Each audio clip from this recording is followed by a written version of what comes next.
we're room 102. It's a bit dark actually. There, that's better. So much better. So as you walk in, don't know what's in there. Let's find out.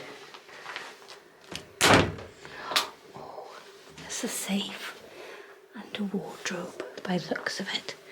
I'm whispering because it's very, very late in the night. I don't want to wake up our neighbours.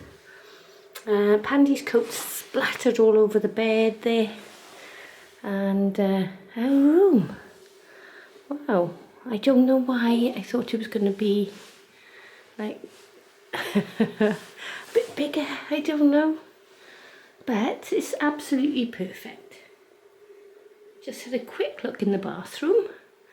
And I shall show you the bathroom, but that's the bedroom. Yeah, I don't know why I thought it would be like twice as big. Probably because I'm getting spoilt. And then outside is another wall. There you go. That's outside. Oh, but it's fine.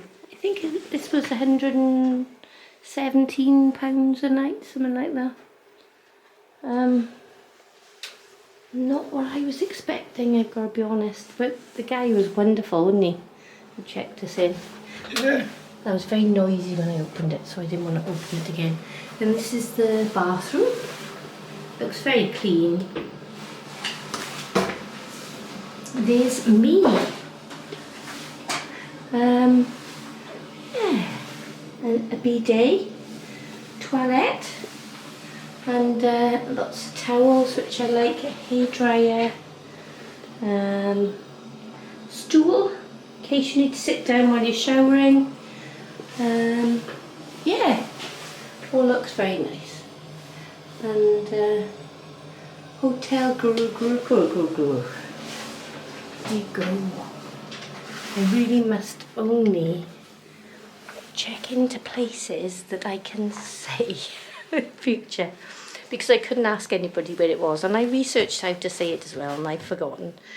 So yeah, now Pandy's closed the curtains, it looks even more, I don't know, small. Are you happy? It's what it is, isn't it? It's Venice, isn't it? Are we going out, staying in? Can I go out, some place open? I saw a pub. No. Well, A long day tomorrow. that's telling me. Yeah, we have got a long day tomorrow and we've been travelling all day today. So thank you very much for watching, and follow our adventures and see what we do tomorrow, because even I don't know what we're doing tomorrow. Thank you.